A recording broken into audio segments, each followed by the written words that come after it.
The Cleveland Guardians made a minor trade, but they gave up a player that we both like. We're going to talk about said player. We're going to get into some minor league all-stars and what player was this close to a few $1 million more money. You'll find that out on today's episode of Locked On Guardians.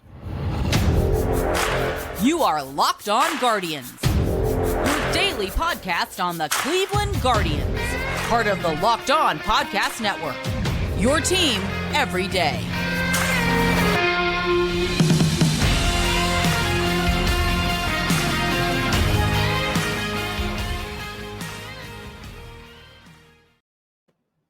Hello, everyone. My name is Jeff Ellis. I want to thank you for making Locked On Guardians your first listen today and every day, wherever it is you get podcasts.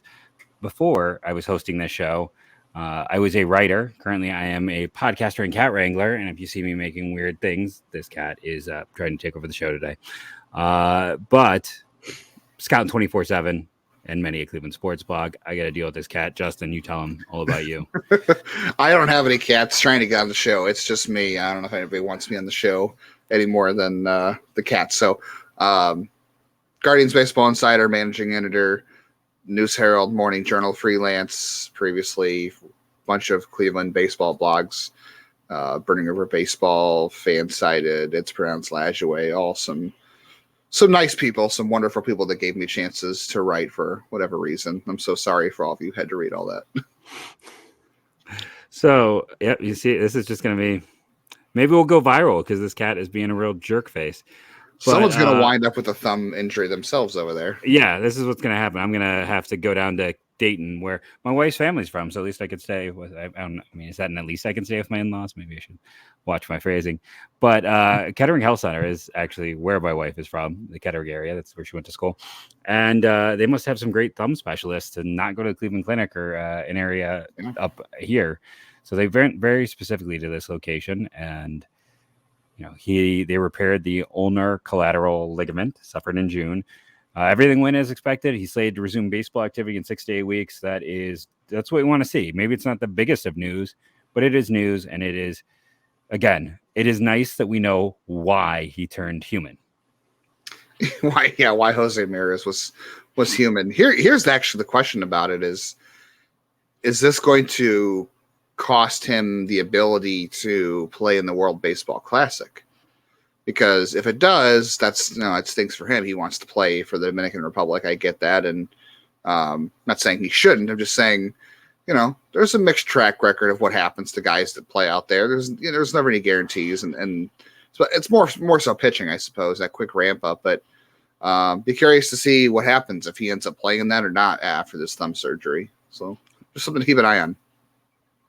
Was it Vinny Pisano? I was trying to think what guy from Cleveland that was a reliever. I feel like it was a reliever that they specifically blamed the World Baseball Classic on ruining. Was it Pisano? Him and Miller both pitched in it. Yeah, Pisano definitely, and then Miller. I think Miller was that 2017? After the World Series. So it was after the World Series. He was was still fine in 2017. It's just towards the end of 2017, I think is when he started getting those little injuries. It all started to pile up on him, but. Did Cody Allen pitch in that one as well? I don't believe he did. Okay. No, I think he opted not to. Yeah, it's certainly something to watch. It's definitely going to be interesting to see, if he's healthy enough to play. Is he maybe just a DH instead? What do they do? If he really wants to do it, how can they make it work? But yeah, 6 to 8 weeks from now, we're talking. He should be ready to go after Christmas. So not missing. That should give him enough time. Yeah. So he might still play. Oh, no, agreed. I was just trying to think based on our timeline. Let's talk ARB real quick. I think that's kind of a good sized thing. So I thought it was interesting, and I kind of pushed to bring this up because they announced Super 2. If you missed it, the lowest player in terms of Super 2 was Dalton Varsho. He was the player who got Super 2 status, who was the closest to not getting it. The player with the highest Super 2 status, Therio Estrada, and good old 99. 99 was 3 days short of his third year of, he missed out on being year 3 by 3 days. So he was very close, getting sent down and all the struggles in 2020 held him back, maybe to Cleveland's benefit overall, because they didn't go anywhere that year. In 2021. And instead, hey, they got him for 22 and beyond. So that might be to Cleveland's benefit that they have that extra control. It's always interesting. It's so hard to guess where that line's going to be, but they're setting themselves up. I mean, Stephen Kwan, having started the whole year, will be a Super 2 guy when the time comes, but I don't think any. But at the end of the day, any regrets? I don't think so. No, I mean, it's not like wasn't. I mean, even if I guess one of the weird Rookie of the Year stipulations was like the service time thing or something, wasn't it? You had to be up like from the start or have had an injury that prevented you from being up. So that was kind of the rule on it. But yeah, I mean, he didn't qualify because of the listings. Right. But wasn't there something else that was like you got an extra year or something of service? Or you ended up so with a full year if of service time? That part, sorry, my bad. So like let's say that Julio Rodriguez had the season he had, but was called up after the Super 2, like called up in June and had that in a condensed year. And while the team that tried to, like when Chris Bryant won it, for instance, and he got the late call up and then had that great year, and then he went to court and lost his case and didn't get that extra year. Now he'd get that full year. So now no one, if they play that game of like, we're going to delay you to hopefully get an extra year of service time, if you finish top 3 in Rookie of the Year, guess what? It counts as a full season for you going forward. Right. So if you play service time games, you might lose the service time anyway if that guy ends up Rookie of the Year, especially only if he is on the right list. But if you have him up from day one, you could get a draft pick. So I guess that, I don't know. It's the list part of it was still weird, but that part of it, I guess, makes sense. But I hate that part of it. Like, I know it's really hard to figure out like how you're going to get, but how about this? How about just say top 3 winners, the Rookie of the Year, give draft picks? Like, Why don't we just say that? Why can we not just say that? Be a list? A list basically based off of 5 humans' point of view. I mean, Baseball America is more than 5 people, but it's Kylie and then it's Mayo and Callis, and those are giants of the industry. They are great and fantastic what they do. It's an impossible job to do, but they're great at it. And I'm not saying this as anything other than I have mad respect for all of them. But why do Baseball America plus 3 humans just be the basis for draft pick? Right, first round draft pick at that. Right, it's a big deal. Yeah, so he missed. Karinchak misses just 3 years, but last year was Super 2 for Quantrill and Naylor, so they're in their second year, or they're in their third year of arbitration. And Bieber gets up to 10.7. It looks like that's going to be interesting. That's what was Milwaukee at with? I know I keep wanting to bring the Brewers up. I keep trying this thing, but Woodruff is at 11 and Corbin Burns is at 11, so they're slightly above him. Yeah, health. Interesting.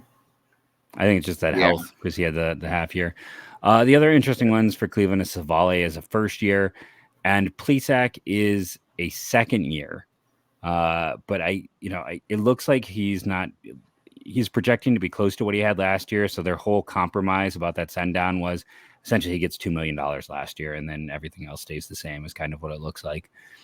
But yeah, that's kind of, the quick and dirty part of that. Why don't we go ahead and jump in and take break number 1 here. We're going to come back and talk about a minor deal, but a deal that involved a player I've talked about multiple times on this show, and a player I know Justin has liked over the years, as well as who are the best players in the minor leagues for the Cleveland Guardians voted on by, I believe, the managers of said teams. Justin will correct me in a moment if I have that information wrong. So make sure to tune in on today's episode of Locked On Guardians. But first, a word from one of our fantastic sponsors. And this is one of our newest sponsors. And listen, I love a new sponsor. I love that people believe in the show enough to support it. And Simply Safe is one of those companies.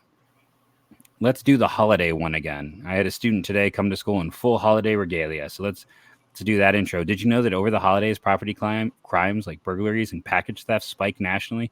That's why our friends at Simply Safe Home Security offering 50% off their award-winning security system so that more families can feel safe and secure this holiday season. Order your Simply Safe system for half off today and enjoy advanced security and greater peace of mind this holiday season. and I've talked about many times, what stands out to me about Simply Safe in particular, I trust U.S. News and World Report, and they've called it the best security system of 2022, 2021, 2020, 3 years running. That says enough. If you want a home security system, go get Simply Safe. In an emergency, 24/7 professional monitoring agents use Fast Protect technology exclusively from Simply Safe to capture critical evidence and verify the threat is real, so you can get a priority police response. That way, it's not a situation like when my backyard camera goes off because of the 5 raccoons playing in the backyard. They're going to make sure with Simply Safe it's not some raccoons having a party. It is an intruder before anyone gets there. Don't miss your chance to save big on the only security system I recommend. Get 50% off any new Simply Safe system at simplisafe.com/LockedOnMLB. This is their biggest discount of the year, so don't wait. That's simplisafe.com/LockedOnMLB. There's no safe like Simply Safe. So let's start. We're media. Brag moment. So we got a quick update from Bart Swain about the thumb surgery, and then that minor league infielder Jose Fermin was traded to the St. Louis Cardinals in exchange for cash. He spent 7 years in Cleveland's organization, appearing in 90 games this year. If you listen to this show, you have heard me from time to time talk about why I really like Jose Fermin. He's been buried, but he's always performed pretty well. And I talked about closer to the deadline, if I was a team making a trade with Cleveland, if Cleveland was going to buy a player from us, if they're going to go out and I would have asked for Jose Fermin as a fourth piece. He has just consistently been productive. Now, in the upper minors, he's been closer to average, but he's just been a solid, steady producer. I think he's a utility guy. I do think he has a future. He does, he runs decently well. He plays well defensively. He's only 23 years of age in spite of those 7 years in system. He's going to be 24 in March, end of March at that. So he's a young player, immediately added to the 40-man. And you're saying, well, why did they only get cash? Well, he would have been a free agent. And from, I think I can shout out Fever Dog, Andrew Kinsman. He mentioned in that he was filing paperwork to become a free agent. So Cleveland got something, which is an accomplishment to get anything. So before you get all Dolans are cheap or something like this, they got something in a situation where they likely could have gotten nothing. Well, I've talked about Jose. What are your thoughts? Yeah, I'm with you. I liked Jose. I mean, yeah, same situation where he wasn't going to be added to the 40-man roster in Cleveland. He was going to be a minor league free agent. For as much as we liked him, and even both of us, neither one of us was going to say they should add him to the 40-man roster. So, like you said, getting something for nothing it's whatever. Really, to me, it's more about him getting an opportunity. Whatever Cleveland gets is super negligible for the cash consideration front, like what, $50K? I don't know, whatever, probably even less than that. What does it cost in Rule 5? The Rule 5 is up to, that's one of the changes this year. It's now $100K in the Rule 5. That is a change for this year. It's $100K instead of 50. They've doubled it. You get 50 back, and so it's still half back if a player is returned. So I'd be willing to bet Cleveland probably got 50, maybe a little bit less, 40. I don't know. But really, it's more about the opportunity for Jose Fermin. Like we said, he's not going to be added here. Like the approach at the plate, like the contact skills, no power. At one time, I had some hope that he was going to grow into some power, that he had kind of worked on things, and he was going to have that Jose Ramirez, Francisco Lindor, power spike. Not as drastic, but he'd get like 10 home runs or 15 home runs. That never happened. Although, Jose Ramirez didn't hit 10 or 15 home runs in the minors either, but that's beside the point. But he plays a good second base. He is passable at shortstop, and he's okay at third. He can handle for those three positions, and he runs well. He's a great teammate, high makeup guy. He's bilingual. I said that I think he has a future as a coach if he wants to, because he's just teammates love him. Tyler Freeman, especially, they were roommates for a lot of years in the minors. They were great friends. So sad to see that go. I will say, when Fermin was in Lake County, I can't remember who he translated for, but he translated some interviews for us from players. So always appreciate when a player is willing to help us out by translating for a teammate we want to talk to, and instead of interviewing Fermin himself, which we did at times. He was good. but a stand-up guy. He'll do well in Minnesota, but he'll do well in St. Louis. I think that's a good opportunity for him to be on someone's 40-man roster, be a backup infielder, and does a lot of little things well. He'll be a good teammate there. Yeah, everything you stated is why he's the ideal backup, right? Like he can run a little, he can handle multiple positions. Being bilingual is such a plus nowadays. It's, and like you said, great teammate. Like he's for St. Louis, they get their guy and they don't have to risk someone else jumping in and maybe signing him, right? Like they also can get him, they get him in, they get him locked up, and they get to add him, and there's no risk of someone jumping the line. And they liked him enough to do that. Like this is not something where it's just like, well, let's get it done. They wanted him, and I agree with you. The best part is this is a kid who I never got a bad report on. I never heard a bad thing on. He worked his tail off. He was never the most talented guy. He was never a big prospect. And now he's on a 40-man, and that changes his earnings from here on out. So that's a wonderful thing for him. And I wouldn't discount him. I still don't think he's ever going to be a starter, but I think he could play for a few years. Like Mark Matthias is still bouncing around this league as a utility infielder. There's some parallels there between them in terms of just profile and makeup stuff. There's definitely some room for that. And Matthias, I can't remember where he is now, but he's not with Milwaukee. So when he left there, he got another opportunity. So I think Fermin gets a chance. I know the Cardinals, I was talking to some Cardinals people who are like, we have a lot of infielders. I know they have a big need as a definitive shortstop. This could also, for the Cardinals, just side note, get a little off track. It gives them some more depth if they decide to go all in on a pitcher. I can't see them getting someone from the Brewers. And again, I don't think Shane Bieber's on the market, but if any other pitcher comes out, all of a sudden they can use some of that other higher valued infield depth, knowing they have a solid backup option that they didn't have there before. Yeah, I mean it's a good bench option for them to have someone who can go up and down. He's going to have 3 option years, because it's his first time on a 40-man roster, so they have the ability to cycle him up and down if they need to as well, based on what they said to do in the off season. But it's hey, it's a good spot for him to be in. I think it's who was it they had earlier in the season? I think they traded, was it Edmundo Sosa? To Philly. To Philly. That's kind of what Fermin's role is going to be.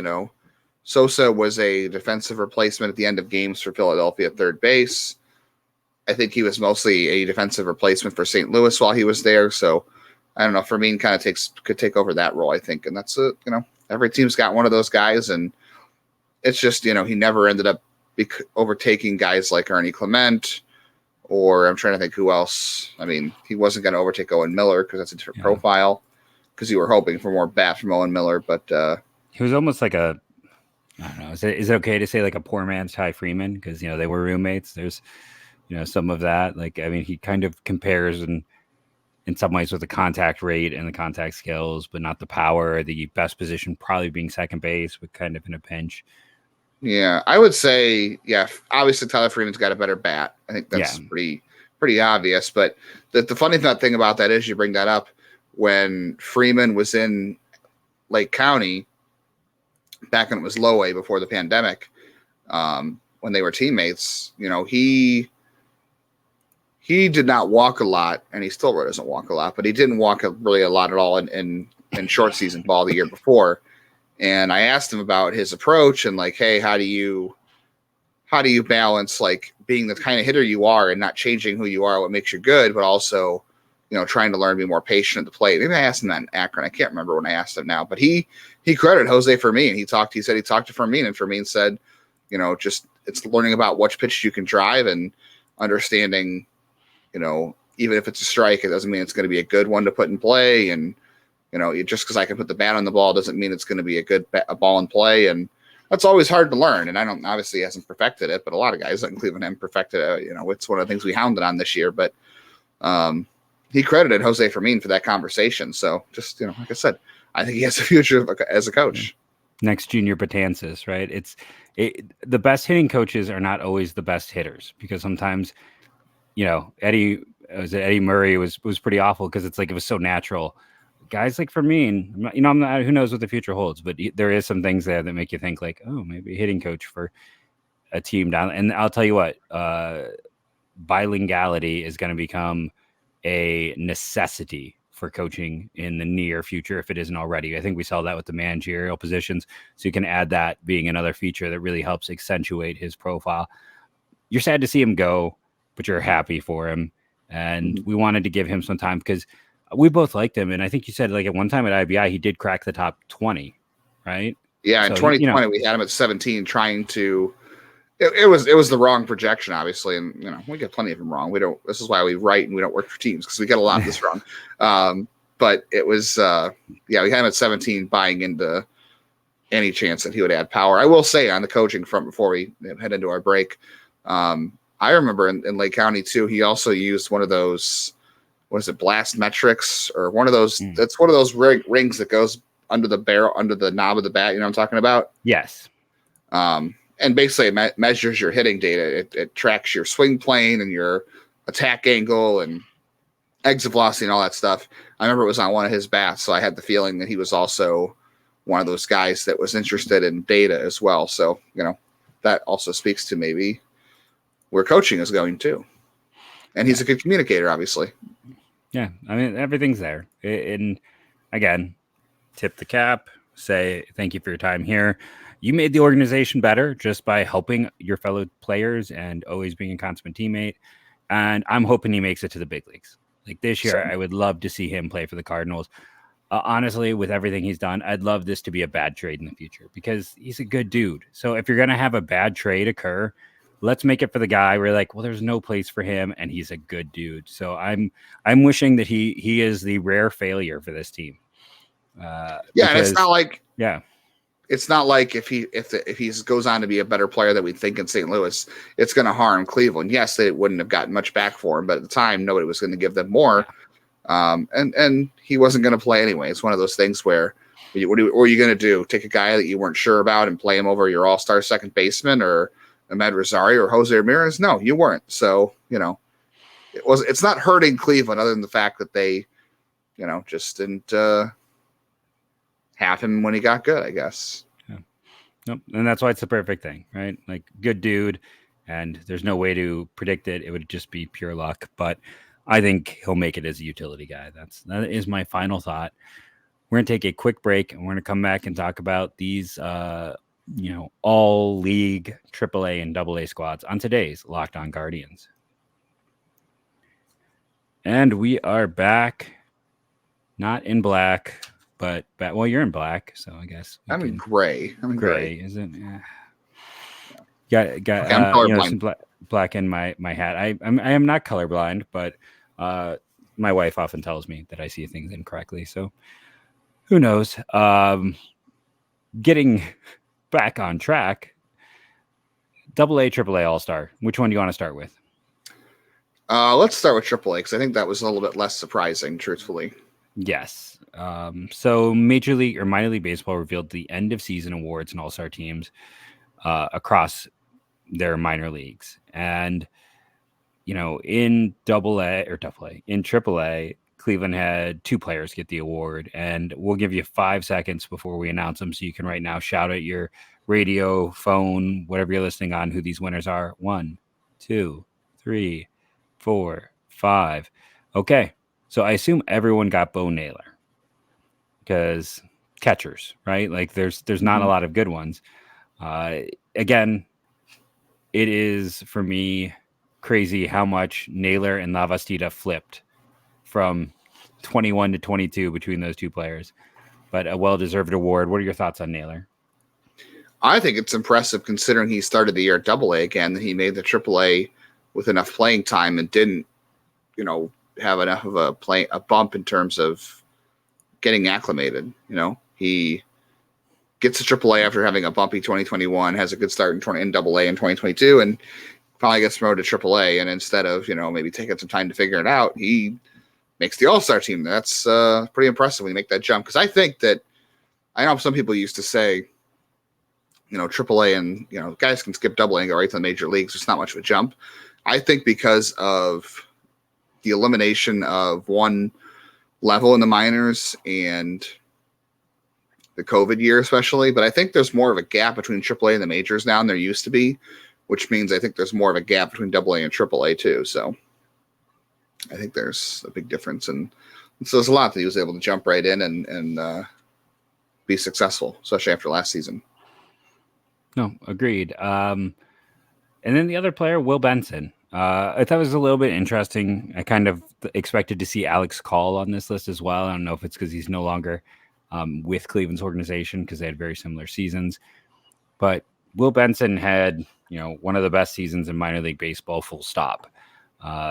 What are your thoughts on Benson as he moves forward? The former first-round pick, part of that absolutely ridiculous now I'm going to get it wrong, 2016 draft class, right? Yep. Top to bottom, because now it is top to bottom when you look at Jones and Benson both making the big leagues this year. So Will Benson, your thoughts?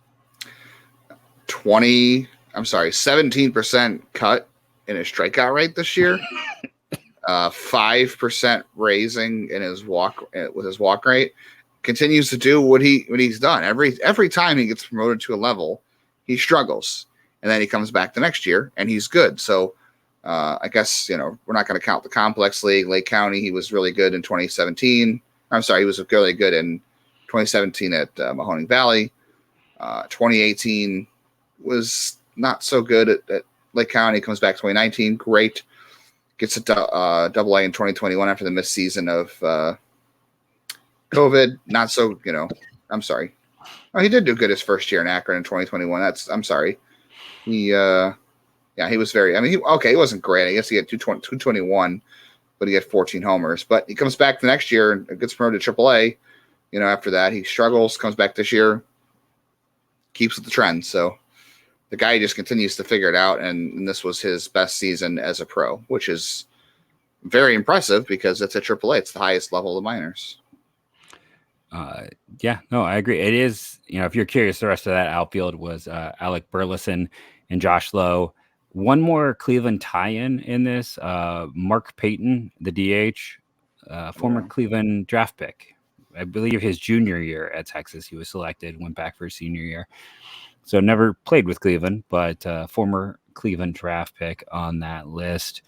If you're curious, player of the year, Jonathan Aranda with Tampa, and pitcher of the year, Greg Weissart.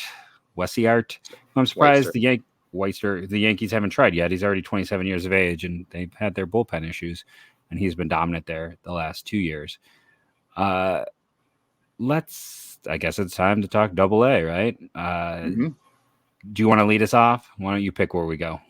I have a feeling I know, but we'll see.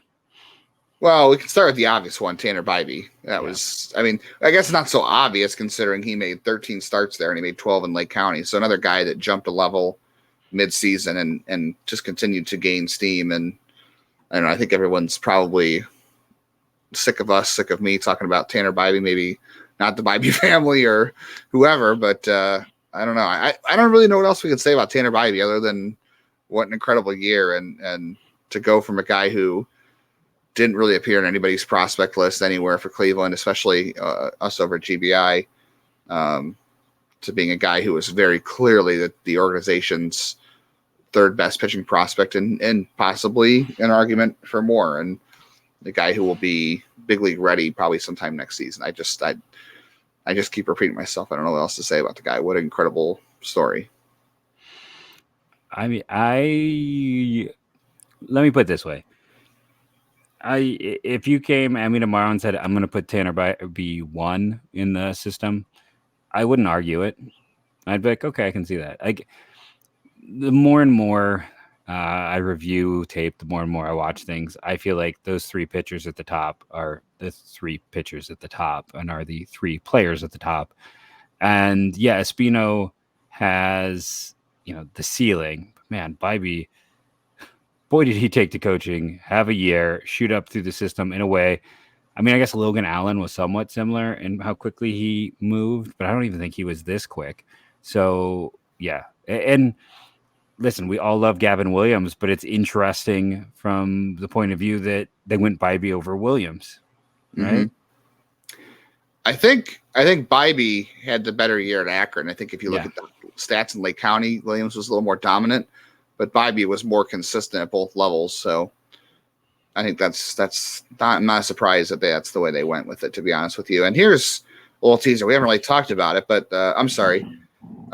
There's two more guys to talk about, but a little teaser. I think we might have a chance to have Tanner on the podcast sometime this winter. So, yeah, stay tuned for that. That's something we're exploring. Yes. I mean, why wouldn't he want to come on? All we do is talk about how great he is. Like, right. in the perfect environment. So let's go with the surprise, or potentially the surprise, at least from my point of view. Joey Cantillo didn't pitch after June. He didn't pitch one game in July or later. He was, at the time he went down or with injury or was resting or whatever it was, he had the lowest hard hit percentage of any player in double or triple A. He was missing a ton of bats. He really seemed like he had taken a step forward.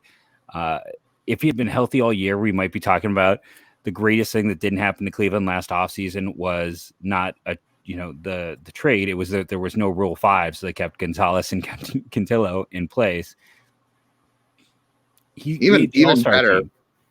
Yeah, I'm sorry. He pitched July 30th. That was his last start. He pitched all of June. So this is a guy that pretty much pitched April, May, June, and then was on the IL from the end of June to the end of July. Comes back, makes one start at the end of July, and then with 60 and 2/3 innings, winds up being voted on by the managers in AA that he was the best left-handed pitcher. Now, granted, I don't know what he was up against. I'm not going to sit here and say I know all the left-handed pitchers in AA this season. So, but for the managers in AA to vote on a guy that only threw 60 and 2/3 innings, I guess says a lot about how good those innings were. And yeah, people were saying that Oscar Gonzalez being the best thing that came out of no Rule 5 draft last year. Like you said, if Joey Cantillo pitches 100 innings, might be talking about him being the best thing. And it's not a slam dunk that it's going to be added. I want to say that. I think I said that the other day. I'm not 100% confident they're going to add him because it's going to require a second move to make room for him. But if they don't add him, he's getting taken. Like there's no doubt in my mind he's getting taken. I feel more confident that he would get taken if he doesn't get added to the roster than I do feeling that he's going to be out of the roster. But we shall see. What a great season by him. He went from throwing a guy. I remember when Cleveland got him, he was throwing like 88 to 90, would maybe sometimes hit 92, 93. Now he's 92, 94, and the changeup's still great. The curveball has gotten better. He's got a little slider now, and he had a month where he didn't have any, didn't allow a run. The walks improved, everything across the board. It's just health now for him. He's super young. Like, I think that's the other thing he was like, I think the youngest player in his draft class. So he won't even be 23. This is his second time being Rule 5 eligible, and he won't be 23 until December. Like, that's unheard of. So I am hoping they add him. I thought for sure they'd lose him last year. They didn't. I am really hoping they add him. I'm going to be sad if they don't. I'll just put that out there. And then George Valera, the outfielder, comes in. The other outfielders, Eli Dunham and Parker Meadows with Detroit. Valera is he is, I believe, the fourth highest prospect on this team. We've talked about Valera a lot. He is a great prospect. He has a lot of ceiling. I just want to caution anyone who feels like he's superstar city and there's not stopping him. I get very nervous when it comes to hitters and people having this expectation with anyone. But he is a fantastic prospect. It gives him a chance to have a middle of the order bat. Yeah, I don't think for sure he is going to be a superstar. I think he's going to be a guy who should be an everyday player. I don't know. I guess we'll see what happens with some platoon issues. I don't know. I think there's something to be worried about there. But yeah, 25 home run power, a decent outfielder. Didn't run at all this year. Exciting player, takes walks. Sometimes he's a little too passive. Instead of, being patient, he's passive. But also a very exciting player. I mean, a guy that, when he hits home runs, he gets excited. He gets his team riled up. That's fun. a safe bet to be like a 25 home run guy with good plate discipline, and will probably strike out more than you'd like, but pretty good. And honestly, I don't think he had that great of a year. Like, he was only 21 in Double-A, so maybe you should say for a 21 in Double-A, he had a great year, which, that's fair. But we'll see. Does the major league level? I guess I definitely expected more. We'll see what happens next season. But a good season for a guy who was 21 at Double-A. Well, there was my interruption. I think that might have been the first one. We start a little counter since that's apparently become the most offensive thing I've ever done on this podcast. But his stats in Double-A at the age of 21, very, very much mirror Clint Frazier's, now Jackson Frazier. Just as a counterpoint to go out there. Like, I mean, I saw the eyebrows. I did that tweet mid-year, and it's like there's similarities in also the descriptive of those profiles. Center fielders moving to the corner, good athletic traits, can become a little too passive, can sometimes be a little too aggressive. Questions about the ability to hit the ball low in the zone, and platoon questions. So if you want to look at the possible negative side, which people sometimes say I am too negative, that's there. I think he is not going to do that, though. I have a little more faith in the ceiling, but I mean, I don't know. I loved Frazier at the time. Like, I also have to be perfectly honest. Like, it was a gut punch when he was traded. I really believed in him, and I know it hasn't worked out, but hey, I get quite a few wrong. Everyone does, but yeah, I think it's fun to have, and more than anything else, it's nice that, like, hey, you know what? If he doesn't work, you still have Will Brennan. And by the time Valera doesn't work, you'll have like Petey Halpin to try. You'll have, like, by the time you get through those opportunities with these guys, it's such a conveyor system. Like, it's like, this isn't like 3-4 years ago when there's nobody behind anyone. And it's like, okay, we're going to now run out Domingo Santana because we don't have any internal options. Internal options are overflowing. Yep. It's good. It's a good problem to have for sure. And no guarantee any of these guys, end up being what we think they're going to be. I mean, I got Clint Frazier wrong too. I was very confident he was going to be an all-star, and I thought the trade was worth it. It just, it hurt, and all good trades hurt. Right. So, but yeah, there's no guarantee any of these guys pan out, but at least you have guys that you feel good about running out there. Like you said, instead of Domingo Santana, instead of Delino DeShields and Melky Cabrera. I didn't hate Melky Cabrera. He was solid, but I mean, yeah, I get your point. That's what I'm saying. Like, Abraham Almonte, but he's still bouncing around somehow. Yeah. And yeah, he's 21 at Double-A. So, we'll see if he makes some gains a little bit. One more thing on Joey Cantillo too, I want to go back to. I tweeted this, I think, back in like October. So I was doing some research for some award writing, and he was the second youngest or youngest pitcher. Let's see if I go back and find the tweet, but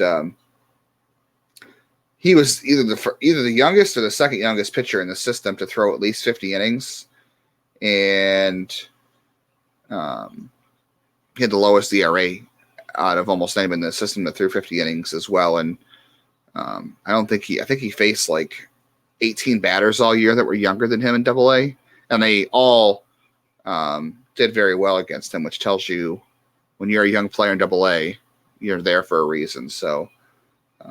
But just a very, fantastic season for him. And it just boggles my mind how young he is. Like you said, he's 22 and it's his second time being Rule 5 eligible. He really is a young player, and it's impressive how good he was for the time he's missed. He missed all 2021 basically because of the what was it, abdominal injury, I think. Sounds right to me. Yeah, just come back this year to be as good as he was, and how young he still truly is. It's very special. Agreed. I want to take a moment and remind you to go subscribe on YouTube, download daily, do all of that stuff. I also want to say we are going to talk center field tomorrow. And before you go, Miles, remember, this is a super deep team in center field. It is going to be a lot of fun to hear us really dig into things. In terms of the YouTube, we are at 850, so just 150 away. Let's keep adding, and we'll end it how we always do. Go, Guardians, go.